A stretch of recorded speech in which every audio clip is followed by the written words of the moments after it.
देना चाहते हो, तुम छोड़ना चाहते हो, लेकिन ये तुम्हारे सपने को पाने की चाहत भी तुम्हारे उस बिगड़ी हुई आदत की तरह है जो तुम चाह कर भी छोड़ नहीं पा रहे हो। सो गिव अप मत करो, करते रहो, एक दिन जरूर अपने जो भी तुम्हारी डेस्टिनेशन है, जो भी तुम्हारे गोल्स हैं, वो एक दिन जरूर अचीव होंगे। Hello everyone, this is Supriya Tamkar and आज चैप्टर सेकंड केमिस्ट्री जो कि है एसिड बेस एंड सॉल्ट का है। इसके पहले वाले लेक्चर्स में हमने क्या क्या चीजें पढ़ी थी। सबसे पहले वाले लेक्चर में हम लोगों ने एसिड के बारे में पढ़ा था कि एसिड क्या होता है, स्ट्रॉन्ग एसिड क्या होता है, एक वीक एसिड क्या होता है। जो हमारा स्ट्रॉन्ग एसिड रहता है वो कंप्लीटली आयनाइज हो जाता है और जो हमारे वीक एसिड रहता है वो पार्शियली आयनाइज होता है। ये सारी चीजें हम लोगों ने पढ़ी है। फिर हम लोगों ने क्या पढ़ा है कि हम लोग एसिड और बेस के बीच में डिफरेंस कैसे पता लगाते हैं, वो लिटमस पेपर से अपन पता लगाते हैं, या तो फिर अपन मेथिल ऑरेंज से पता लगाते हैं, या फिर अपन फेनोल्फथालीन की वजह से पता लगाते हैं, और इसमें कलर चेंजेस वगैरह से अपन पता लगाते थे। ये सारी चीजें मैंने आपको बेसिक वाले वीडियो में लेक्चर 1 में मैंने आपको बताया। फिर हम लोगों ने किस चीज के बारे में पढ़ा था, यूजेस ऑफ एसिड, जो हमारे एसिड होते हैं उनके यूजेस क्या है। हम लोगों ने बेस के बारे में पढ़ा कि जो हमारे बेस होते हैं वो क्या होते हैं, जैसे एग्जांपल NaOH हो गया, KOH हो गया, है ना। और हमारे स्ट्रॉन्ग बेस कौन कौन से रहते हैं, वीक बेस कौन कौन से रहते हैं। जो स्ट्रॉन्ग बेस रहते हैं वो कंप्लीटली आयनाइज हो जाते हैं। कंप्लीटली आयनाइज किसमें होते हैं, OH आयन में कंप्लीटली आयनाइज हो जाते हैं। और जो हमारे वीक बेस रहते हैं वो कंप्लीटली आयनाइज नहीं हो पाते। फिर हम लोगों ने किसके बारे में पढ़ा था कि जो हमारे एसिड होते हैं उसमें जो हाइड्रोजन होता है वो कॉमन पार्ट होता है, और जो हमारे बेस होते हैं उसमें OH मतलब कि हाइड्रोक्साइड आयन जो होता है वो कॉमन पार्ट होता है। फिर हम लोगों ने pH के बारे में पढ़ा। pH स्केल से अपन क्या पता लगाते हैं कि कोई भी एसिड कितना ज्यादा एसिडिक है और कोई भी एक बेस जो कितना ज्यादा बेसिक है ना। ये सारी चीजों के बारे में अपन pH स्केल से पता लगाते हैं। फिर हम लोगों ने importance of pH in our day to day life में भी पढ़ा था कि हम लोगों ने देखा था कि जो हमारा ब्लड होता है उसका pH क्या होता है, और जो हमारा वाटर होता है, मिल्क होता है, ये सारी चीजों के pH क्या होते हैं, किस चीज से डिटरमाइन होते हैं। जो हमारी चाय होती है वो भी एसिडिक होती है, उसका भी pH लगभग 5.4 के आसपास होता था। ये सारी चीजें अपन लोगों ने प्रीवियस वाले लेक्चर में हम लोगों ने कवर की है। अगर आप लोग को अभी भी ये सारी चीजों के एसिड और बेस के बारे में कोई भी कंफ्यूजन है तो आप डेफिनेटली प्रीवियस लेक्चर्स जाके देख सकते हो। देखो हम लोगों ने इस चैप्टर में एसिड के बारे में पढ़ लिए हैं, बेस के बारे में पढ़ लिए हैं। आज से हम सॉल्ट के बारे में स्टडी करना स्टार्ट करेंगे। इस लेक्चर में मेनली हम सॉल्ट के बारे में स्टडी करेंगे।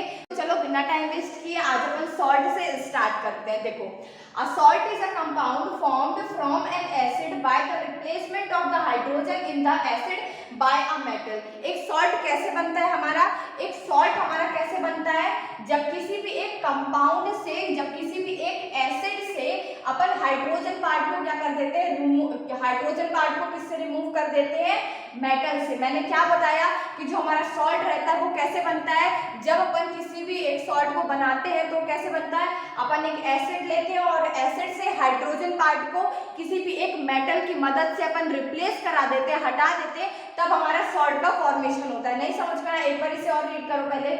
A salt is a compound formed from an acid by the replacement of the hydrogen in the acid by a metal। जैसे कि आप देखो यहाँ पे, एक मिनट, आप देखो जैसे यहाँ पे जो हमारा HCl होता है, हाइड्रोक्लोरिक एसिड, ये हमारा एक एसिड है, ठीक है। हाइड्रोक्लोरिक एसिड हमारा एक एसिड है। अब यहाँ पे क्या कह रहा है, एसिड को, एसिड से अपन क्या हटा दें, हाइड्रोजन हटा दें। तो एसिड से अपन क्या हटा दें, हाइड्रोजन हटा दें, और हाइड्रोजन को कौन रिप्लेस करेगा, एक मेटल रिप्लेस करेगा।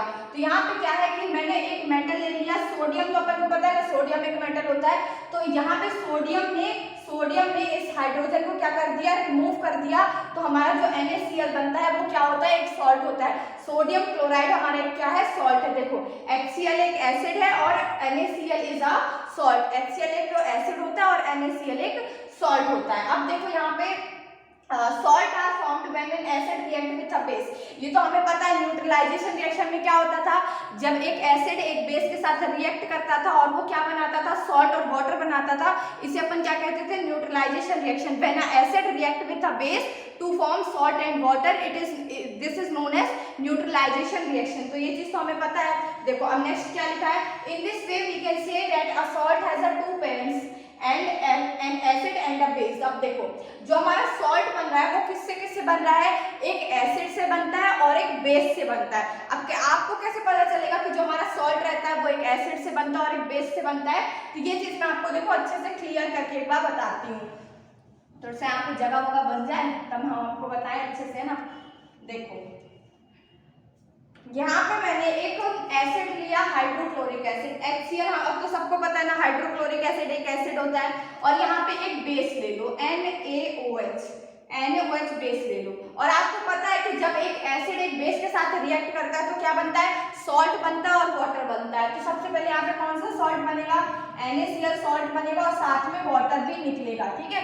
बैलेंस है ये, देखो पहले से बैलेंस है, यहाँ पे एक सोडियम है, यहाँ पे भी एक सोडियम है, यहाँ पे एक क्लोराइड है, यहाँ पे भी एक क्लोराइड है, यहाँ पे एक हाइड्रोजन है और यहाँ पे एक हाइड्रोजन है, इस साइड 2 हाइड्रोजन हो गए और इस साइड 2 हाइड्रोजन हो गए, यहाँ पे एक ऑक्सीजन है, यहाँ पे भी एक ऑक्सीजन है। तो हम कह सकते हैं कि जो हमारा इक्वेशन है एक बैलेंस्ड केमिकल इक्वेशन है। देखो एक एसिड लिया और एक बेस लिया, जब एक एसिड एक बेस से कंबाइन किया तो हमारा सॉल्ट बना, ठीक है। तो सॉल्ट किससे बनता है, एक एसिड से और एक बेस से। जब अपन एक एसिड और एक बेस को मिलाते हैं तो हमारा सॉल्ट बनता है। तो अपन क्या कह सकते हैं कि जो हमारा सॉल्ट होता है वो उसके कितने पेरेंट्स होते हैं, 2 पेरेंट्स होते हैं, मतलब कि जो हमारा सॉल्ट रहता है वो किस चीजों से मिलकर बनता है, एक एसिड से और एक बेस से। क्लियर हो गया। अब देखो ये यहाँ पे जो NaCl, ये हमारा यहाँ पे जो NaCl लिखा हुआ है इसका नेम क्या होगा, सोडियम क्लोराइड। अब आप बोलोगे आपने इसका नेम कैसे लिखा, तो देखो जब भी अपन कोई भी सॉल्ट का नेम लिखते हैं तो उसमें जो हमारा बेस वाले पार्ट का नेम रहता है वो पहले लिखते हैं और एसिड वाले पार्ट का नेम बाद में लिखते हैं। देखो यहाँ पे जैसे अपना सॉल्ट क्या बन रहा है, NaCl बन रहा है। अब यहाँ पे अपना सोडियम कहाँ से आया है, यहाँ पे अपना सोडियम कहाँ से आया है, बेस वाले पार्ट से अपना सोडियम आया है, बेस वाले पार्ट से अपना सोडियम आया है। और यहाँ पर क्लोरीन कहाँ से आया है, एसिड वाले पार्ट से अपना क्लोरीन आया है, क्लोराइड आया है, ठीक है। तो यहाँ पे अपना सोडियम कहाँ से आया है, एक बेस वाले पार्ट से आया है, और जो हमारा क्लोराइड है वो कहाँ से आया है, एक जो हमारा क्लोराइड है वो एक एसिड पार्ट से आया है। तो जब अपन नेमिंग लिखते हैं, जब अपन सॉल्ट का नाम लिखते हैं तो अपन क्या करते हैं, वो पार्ट जो बेस से आया है, ऐसा पार्ट जो हमारा बेस से आया है उसको अपन पहले लिखते हैं और ऐसा पार्ट जो हमारा एसिड से आया है उसको अपन बाद में लिखते हैं। जैसे कि देखो यहाँ पे इसका नेम NaCl का नेम मैंने क्या लिखा, सोडियम क्लोराइड। तो यहाँ पे सोडियम कहाँ से आया है, सोडियम अपना बेस से आया है। तो मैंने क्या बोला था कि उस चीज का नाम अपन पहले लिखते हैं जो कि हमारा बेस से आ रहा हो। ये क्या है, बेस है और ये क्या है, एसिड है। तो उस चीज का नाम अपन पहले लिखते हैं जो चीज हमारा बेस से आ रहा है। तो यहाँ पे अपना बेस से क्या आ रहा है, सोडियम। सोडियम हमारा बेस से आ रहा है, इसीलिए अपन सोडियम का नेम पहले लिखेंगे और फिर जो एसिड, और फिर इसके बाद अपन जो चीज एसिड से आ रही है उसका नाम लिखेंगे। तो हमारा एसिड से यहाँ पे क्या, कौन सी चीज आ रही है, जो हमारा क्लोराइड है वो हमारा एसिड से आ रहा है, इसीलिए अपन यहाँ पे क्या लिखेंगे, एसिड लिखेंगे, सॉरी क्लोराइड लिखेंगे। क्लियर हो गया कि जो सॉल्ट रहते हैं उनकी नेमिंग अपन कैसे करते हैं। इन नेमिंग पे मैं और भी क्वेश्चंस आपको प्रैक्टिस करा दूं जिससे आपको और क्लियर हो जाए। देखो यहाँ पे अब इनके नेम्स अपन को लिखने हैं, यहाँ पे कुछ सॉल्ट लिखे हुए हैं, इनके अपन को क्या करने हैं, नेम लिखने हैं। तो सबसे पहले क्या की मैंने, CaCl2। Ca का मतलब क्या होता है, Ca का मतलब वो चार्टेड अकाउंटेंट नहीं, Ca का मतलब यहाँ पे साइंस में क्या होता है, कैल्शियम। Ca का मतलब कैल्शियम और Cl का मतलब क्लोराइड। तो यहाँ पे CaCl2 का मतलब क्या हो जाएगा, क्या हो जाएगा नेम, कैल्शियम क्लोराइड। फिर नेक्स्ट देखो MgCl2, Mg का मतलब क्या होता है, Mg का मतलब क्या होता है, मैग्नीशियम। तो यहाँ पे मैग्नीशियम क्लोराइड, ठीक है। फिर देखो MgSO4, मैग्नीशियम SO4 का मतलब क्या होता है, सल्फेट। फॉर्मूले तो आते हैं ना सबको, मैग्नीशियम। अगर जिस भी किसी को ना ये फॉर्मूले नहीं आ रहे हैं कि ये फॉर्मूले कैसे फ्रेम करते हैं, तो मैंने चैप्टर 1 के बेसिक वाले वीडियो में समझाया था। वो अलग से एक बेसिक केमिस्ट्री बेसिक नाम का ही वो डला हुआ है, वहां पे आप जाके इसे चेक कर सकते हो, ठीक है। बहुत ज्यादा आसानी हो जाएगी अगर आप इस चीज को देख लोगे तो। यहाँ पे फिर NH4 इन ब्रैकेट, फिर उसके बाद 2 और SO4 का मतलब क्या है, ammonium sulphate, ammonium sulphate. Next देखो KNO3, के का मतलब क्या होता है पोटेशियम और NO3 का मतलब क्या होता है नाइट्रेट, पोटेशियम नाइट्रेट। नेक्स्ट देखो CaCO3, ये बात तो किसी को बताने की जरूरत ही नहीं पड़ेगी। Ca क्या होता है कैल्शियम और CO3 यहाँ पे क्या होगा कार्बोनेट, कैल्शियम कार्बोनेट। फिर देखो Al2SO4 3, तो Al का मतलब क्या होता है एल्युमिनियम, एल्युमिनियम और SO4 का मतलब सल्फेट। क्लियर है ये कैसे मैंने नेम लिखे हैं? आपको अभी भी कोई डाउट है बेसिक वाला लेक्चर देख लो, बहुत अच्छे से ये सब चीजें क्लियर हो जाएंगी। क्योंकि अभी आपको अगर ये सॉल्ट के नेम नहीं लिखते आ रहा होगा तो फिर आपको आगे बहुत ज्यादा दिक्कत जाएगी। जब मैं प्रिपरेशन ऑफ डिफरेंट कंपाउंड्स पढ़ाऊंगी ना, अभी जस्ट एक टॉपिक के बाद वही स्टार्ट हो रहा है, तो वहाँ पे रिएक्शंस आपको याद करने पड़ेंगे। तो आपको वहाँ पे ये सॉल्ट के नेम ही जब नहीं पता होंगे, सॉल्ट का फॉर्मूला ही लिखते आपको नहीं आएगा, तो आपको बहुत ज्यादा दिक्कत होगी। इसीलिए अगर नहीं आता है कोई बात नहीं है, बेसिक वाला लेक्चर देख लो, डेफिनेटली मैं दावा करती हूँ कि आपका क्लियर हो जाएगा। ठीक है, सो अपन नेक्स्ट टॉपिक पे चले, अपने फैमिली ऑफ सॉल्ट। ठीक है, देखो जैसे हमारा परिवार होता है वैसे सॉल्ट का भी परिवार होता है। देखो the salt having the same positive ion or same negative ion are said to be belong to the same family of salt। नहीं समझ में आया? देखो कोई भी सॉल्ट है, दो अपन ने सॉल्ट ले लिए, या तो उसका पॉजिटिव पार्ट सेम हो, दो सॉल्ट है, या तो दोनों का पॉजिटिव पार्ट सेम हो या तो दोनों का निगेटिव पार्ट सेम हो, तो अपन उसको क्या कहेंगे कि ये जो सॉल्ट है ये सेम फैमिली से बिलोंग करता है। जैसे कि एग्जांपल्स देखो ज्यादा क्लियर होगा। यहाँ पे मैंने फर्स्ट एग्जांपल लिया है sodium chloride and sodium carbonate. तो इसमें क्या है, सोडियम क्लोराइड में और सोडियम कार्बोनेट में कौन सा पार्ट कॉमन है, पॉजिटिव पार्ट। जो हमारा सोडियम है पॉजिटिव पार्ट है दोनों में, वो कॉमन है। तो हम क्या कहेंगे, ये जो सॉल्ट है ये सेम, ये दोनों सॉल्ट है ये सेम फैमिली से बिलोंग करते हैं। या तो नेक्स्ट एग्जांपल देख लो, सोडियम क्लोराइड लिया और क्या लिया, एमोनियम क्लोराइड लिया, सोडियम क्लोराइड लिया और एमोनियम क्लोराइड लिया। अब ये दोनों में देखो निगेटिव पार्ट सेम है, क्लोराइड पार्ट से यहाँ भी है और क्लोराइड पार्ट यहाँ भी है। तो इस वाले में क्या था, सोडियम सेम था, पॉजिटिव पार्ट सेम था, तब अपन कह सकते थे कि ये दोनों जो सॉल्ट है ये सेम फैमिली से क्या कर रहे हैं, बिलोंग कर रहे हैं। और नेक्स्ट एग्जांपल में निगेटिव पार्ट है ना, निगेटिव आयन जो है वो दोनों में सेम है, तब भी हम क्या कह सकते हैं कि ये दोनों ये जो सॉल्ट है ये सेम फैमिली से बिलोंग करते हैं। समझ में आ गया? या तो पॉजिटिव पार्ट दो सॉल्ट हो, या तो उनमें पॉजिटिव पार्ट सेम हो या तो फिर निगेटिव पार्ट सेम हो, तब अपन कह सकते हैं कि ये जो सॉल्ट है ये सेम फैमिली से बिलोंग करते हैं। क्लियर है?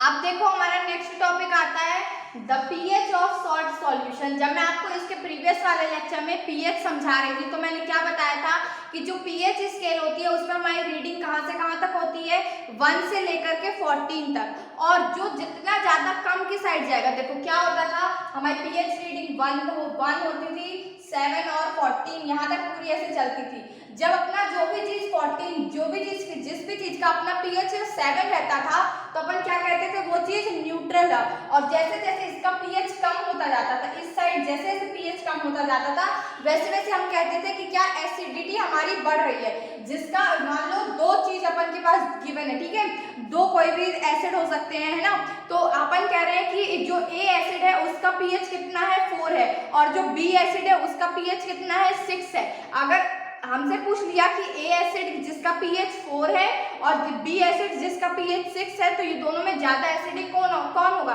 तो हम बताएंगे ए ज्यादा एसिडिक है। क्यों? क्योंकि उसका पीएच कम है। जिस भी सब्सटेंस का, जिस भी एसिड का पीएच जितना ज्यादा कम होगा, पीएच जितना ज्यादा कम होगा वो उतना ज्यादा एसिडिक होगा।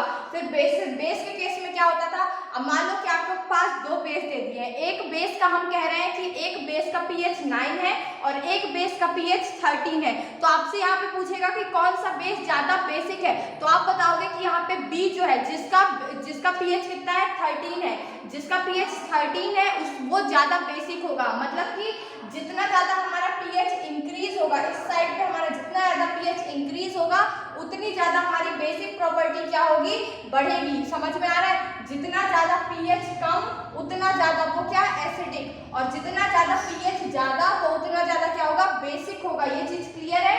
अब देखो जो हमारे सॉल्ट रहते हैं वो तो अपन अपन घर में सॉल्ट खाते हैं ना, जो अपन घर में नमक खाते हैं NaCl, सोडियम क्लोराइड अपन घर में नमक यूज करते हैं, वो न्यूट्रल होता है। मैंने पहले भी बताया था ना कि जो हमारा सॉल्ट होते हैं वो न्यूट्रल होता है। NaCl जो हमारा सॉल्ट है उसका जो pH है वो कितना होगा, जब मैं बोल रही हूँ कि NaCl सॉल्ट क्या है, न्यूट्रल है, न्यूट्रल का मतलब क्या है कि उसका pH 7 होगा।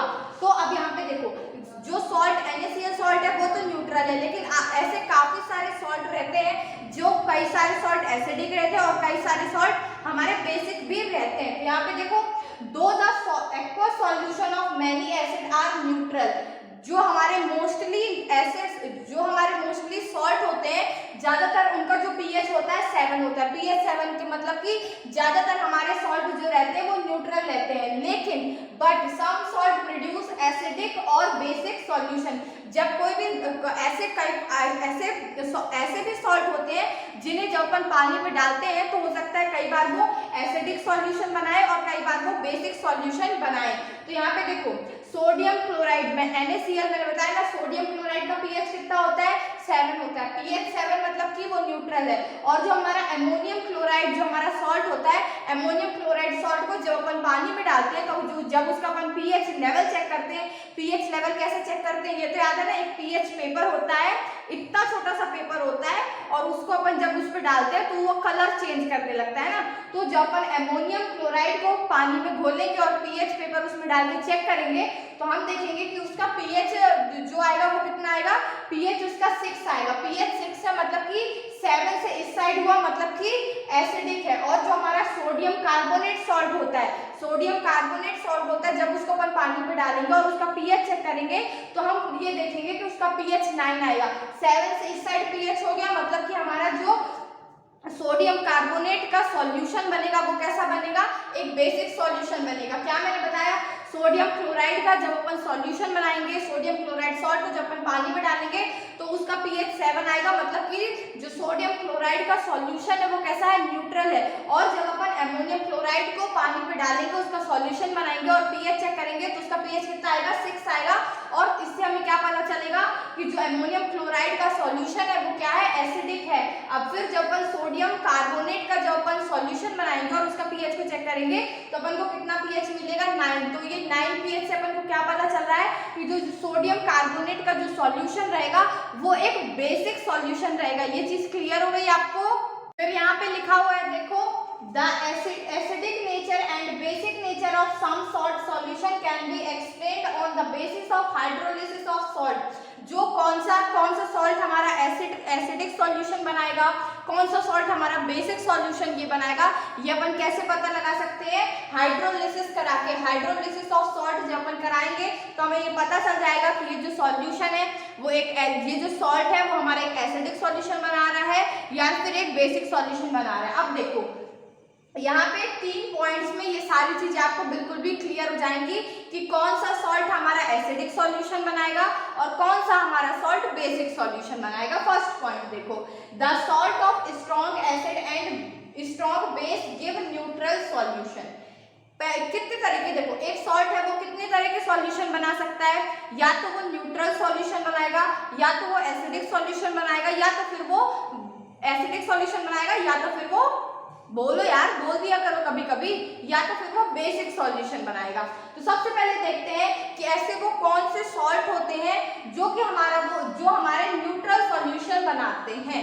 अब देखो यहाँ पे लिखा क्या हुआ था, फिर से पढ़ो, the salt of strong acid and a strong base give neutral solution. मैंने आपको स्ट्रॉन्ग एसिड भी पढ़ा रखा है और आपको स्ट्रॉन्ग बेस भी पढ़ा रखा है कि स्ट्रॉन्ग एसिड क्या होते हैं, स्ट्रॉन्ग बेस क्या होते हैं। तो जब हम, जैसे देखो सॉल्ट कब बनता है, जब अपन एक एसिड को लेते हैं और एक बेस को लेते हैं। जब हमारा एक एसिड और एक बेस मिलता है तो एक सॉल्ट बनता है। और जब ये हमारा जो एसिड हम ले रहे हैं, जब हम ये एसिड भी स्ट्रॉन्ग ले और बेस भी हम स्ट्रॉन्ग ले, जब अपन स्ट्रॉन्ग एसिड और स्ट्रॉन्ग बेस को लेते हैं तो जो हमारा वो जो सॉल्ट बनता है उसका जो सॉल्यूशन रहता है वो कैसा रहता है, न्यूट्रल रहता है। जैसे कि आप जब पढ़ रहे थे, जब मैंने आपको जब आपको स्ट्रॉन्ग एसिड और स्ट्रॉन्ग एसिड और स्ट्रॉन्ग बेस के बारे में पढ़ाई थी तो मैंने आपको क्या बताया था कि जो हमारा हाइड्रोक्लोरिक एसिड होता है वो एक स्ट्रॉन्ग एसिड होता है। हमारा हाइड्रोक्लोरिक एसिड एक स्ट्रॉन्ग एसिड है, मतलब कि उसका उसका पीएच भी कम होगा। तो जब यहाँ पे अपन कौन सा एसिड ले रहे हैं, एक स्ट्रॉन्ग एसिड ले रहे हैं, क्या ले रहे हैं, हाइड्रोक्लोरिक एसिड। मैंने आपको बताया था ना ये सारी चीजें कि जो हाइड्रोक्लोरिक एसिड हो गया, H2SO4, सल्फ्यूरिक एसिड। देखो सल्फ्यूरिक एसिड हमारा स्ट्रॉन्ग एसिड रहता था, लेकिन जो हमारा सल्फ्यूरस एसिड रहता था वो एक वीक एसिड रहता था। ये बात याद रखेगा, हमारा सल्फ्यूरिक एसिड H2SO4 हमारा एक स्ट्रॉन्ग एसिड है और जो हमारा सल्फ्यूरस एसिड रहता था वो एक वीक एसिड रहता था। ठीक है, तो यहाँ पे HCl एक क्या है, स्ट्रॉन्ग एसिड है, H2SO4 क्या है, एक स्ट्रॉन्ग एसिड है। और जब मैं आपको स्ट्रॉन्ग बेस के बारे में पढ़ाई थी तब मैंने क्या बताया था कि जो हमारा सोडियम हाइड्रोक्साइड है, पोटेशियम हाइड्रोक्साइड है, ये कैसे है, हमारे क्या है, स्ट्रॉन्ग बेस है, स्ट्रॉन्ग बेस है। क्लियर है आपको?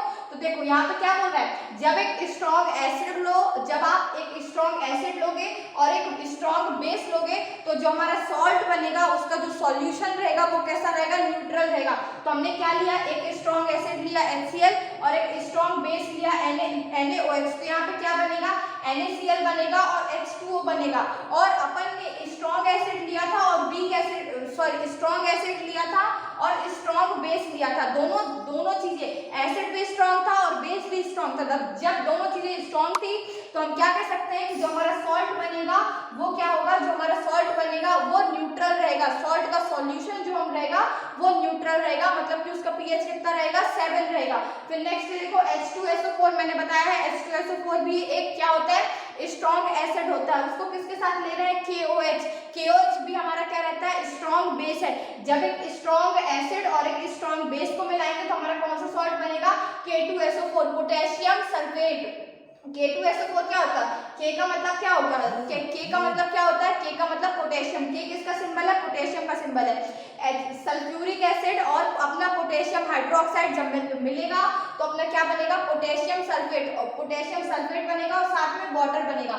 जब एक स्ट्रॉन्ग एसिड और एक स्ट्रॉन्ग बेस मिल रहे हैं तो जो हमारा सॉल्ट बनेगा वो कैसा रहेगा, जब एक स्ट्रॉन्ग एसिड और एक स्ट्रॉन्ग बेस मिल रहा है तो जो हमारा सॉल्ट रहेगा वो कैसा रहेगा, न्यूट्रल रहेगा। तो अपन क्या, और जब वो न्यूट्रल है तो उसका पीएच कितना रहेगा, जब हमारा सॉल्ट का सॉल्यूशन न्यूट्रल है तो उसका पीएच कितना रहेगा, 7 रहेगा।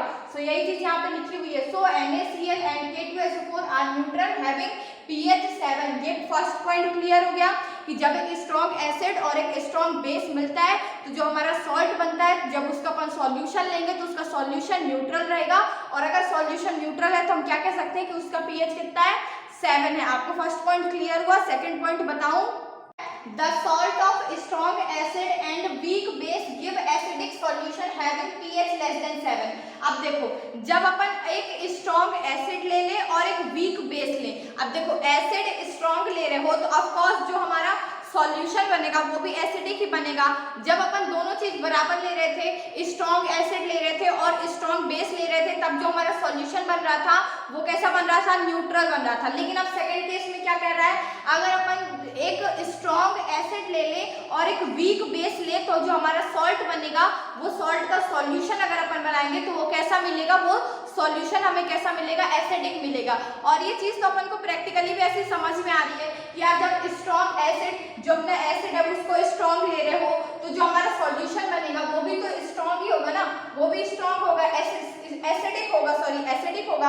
अपन क्या कर रहे हैं, स्ट्रॉन्ग एसिड ले रहे हैं और वीक बेस ले रहे हैं। तो जब स्ट्रॉन्ग एसिड और वीक बेस को अपन लेंगे तो जो हमारा सॉल्यूशन बनेगा वो कैसा रहेगा, जो हमारा सॉल्यूशन रहेगा वो कैसा रहेगा, एसिडिक सॉल्यूशन रहेगा हैविंग pH लेस देन 7। जो हमारा सॉल्यूशन बनेगा उसका जो pH होगा वो क्या होगा, 7 से कम होगा और उसका जो pH होगा वो 7 से कम होगा और वो सॉल्यूशन कैसा रहेगा, हमारा एसिडिक सॉल्यूशन रहेगा। क्लियर हो गई ये चीज।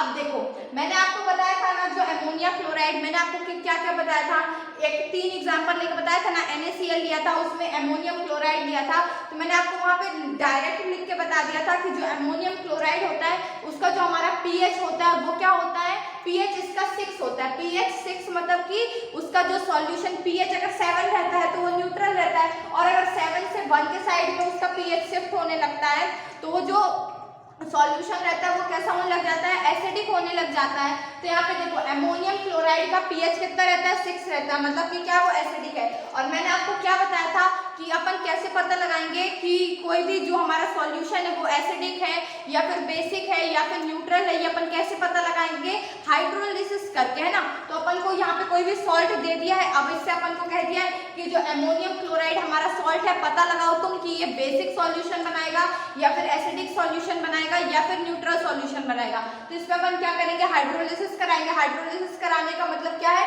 कि उसको पानी में डालेंगे, है ना, अमोनियम क्लोराइड को अपन पानी में डालेंगे, मतलब कि हाइड्रोलिसिस कराएंगे तो क्या बन जाएगा, अपना NH4 और OH बन जाएगा और साथ ही अपना HCl बन जाएगा, HCl बन जाएगा, ठीक है। क्या बन जाएगा, जब अपन NH4Cl का हाइड्रोलिसिस कराएंगे, मतलब कि उसको पानी में डालेंगे तो अपना क्या बन जाएगा, NH4OH बन जाएगा और अपना क्या NH4OH बन जाएगा और क्या बनेगा, हाइड्रोक्लोरिक एसिड HCl बनेगा।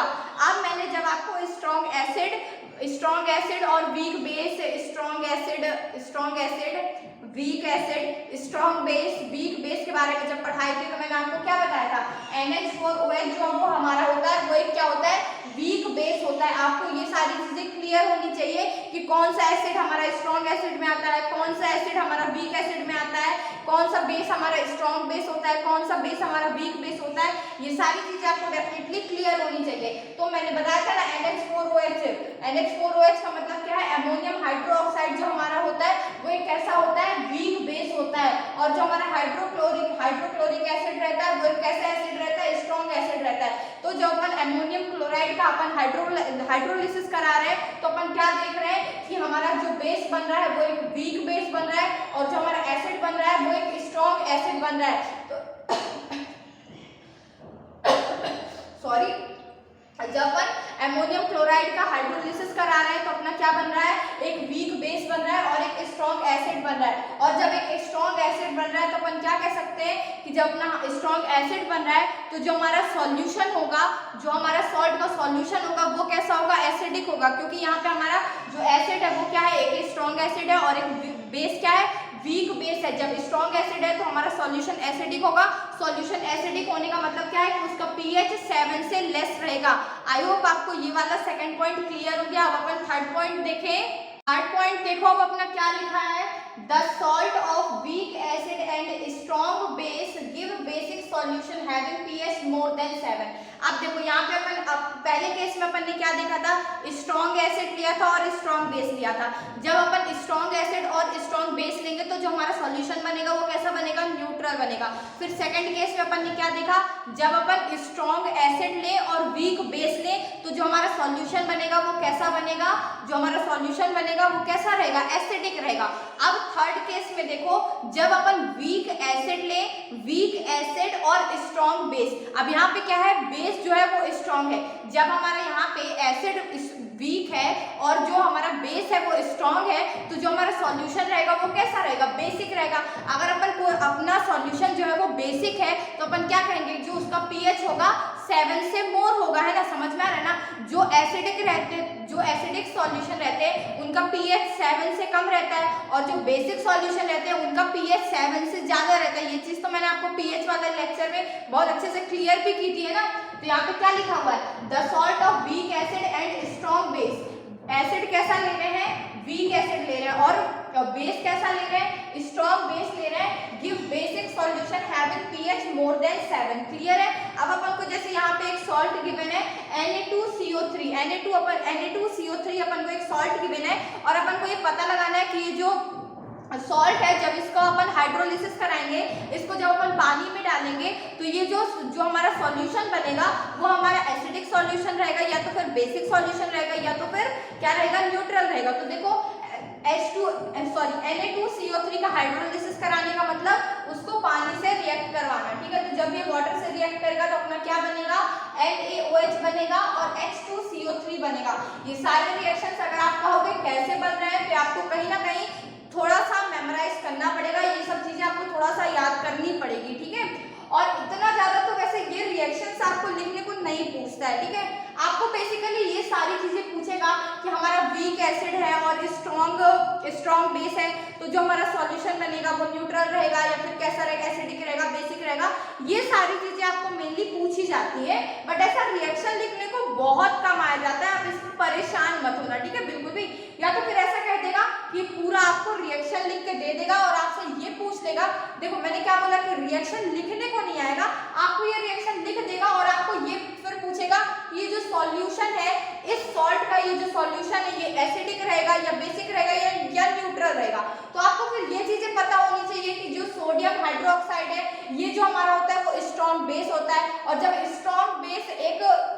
वीक एसिड के साथ रिएक्ट करेगा तो ऑब्वियस है कि जो हमारा सॉल्यूशन रहेगा वो क्या रहेगा, बेसिक रहेगा। तो ऐसे क्वेश्चंस इस पे फ्रेम होते हैं, ये आपको पता होना चाहिए, ठीक है। तो इसीलिए स्ट्रॉन्ग एसिड कौन से हैं, वीक एसिड कौन से हैं, स्ट्रॉन्ग बेस कौन सा होता है, वीक बेस कौन सा होता है, ये सारी चीजें आप अच्छे से क्लियर करते जाओ। और यहाँ पे जो नए नए जैसे कार्बोनिक एसिड, यहाँ पे आपको कार्बोनिक एसिड नया दिख रहा है और मैंने आपको बताया कि ये वीक एसिड है, तो आप एक टेबल बना लो, वहाँ पे strong acid, weak acid, strong base, weak base, अलग अलग करके जो भी नई नई चीजें आते जा रहे हैं, नए नए फॉर्मूले, नए नए कंपाउंड्स आते जा रहे हैं, वो आप नोट करते चलो, ठीक है। तो यहाँ पे क्या कराना है, सोडियम कार्बोनेट के बने Na2CO3 के बने, इसका हाइड्रोलिसिस कराओगे तो एक इस पे स्प्लिट हो रहा है, सोडियम हाइड्रोक्साइड में स्प्लिट हो रहा है, और किसमें, कार्बोनिक एसिड। कार्बोनिक एसिड का क्या फॉर्मूला होता है, H2CO3। और हमें ये बात पता है कि जो NaOH होता है, सोडियम हाइड्रोक्साइड होता है, ये तो मैंने आपको बताया था ना, सोडियम हाइड्रोक्साइड जो हमारा होता है वो क्या होता है, एक स्ट्रॉन्ग बेस होता है। और जो हमारा कार्बोनिक एसिड होता है वो अब बता रही हूँ कि अब जो हमारा कार्बोनिक एसिड रहता है वो एक वीक एसिड रहता है। और आप देखोगे कि यहाँ पे जो आपका स्ट्रॉन्ग बेस है और वीक एसिड है, बेस क्या है, स्ट्रॉन्ग है, तो जो आपका सॉल्यूशन होगा वो भी कैसा होगा, बेसिक होगा। अगर आपका सॉल्यूशन जो Na2CO3 का सॉल्यूशन है वो बेसिक है, मतलब कि उसका पीएच क्या होगा, 7 से ज्यादा होगा। सो आई होप आपको मेरे साथ सॉल्ट के कॉन्सेप्ट पढ़ने में मजा आया होगा। मैंने हर एक टॉपिक को आसान तरीके से आपको समझाने की कोशिश की है, क्योंकि बच्चों को ना यही सारी चीजें समझ नहीं आती है कि कहाँ पे पीएच इंक्रीज हो रहा है, कहाँ पे डिक्रीज हो रहा है, कहाँ पे अपन वीक एसिड ले रहे हैं, कहाँ पे आप स्ट्रॉन्ग एसिड ले रहे हो। तो ये सारी चीजें मैंने आपको पॉइंट वाइज लिख लिख के समझाने की, आसान तरीके से समझाने की कोशिश की है।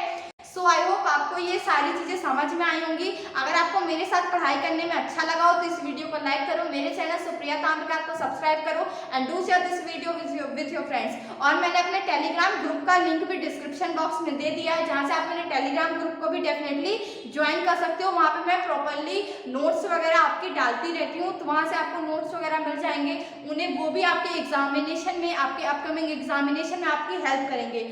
थैंक यू सो मच, पढ़ाई करते रहो। All the best.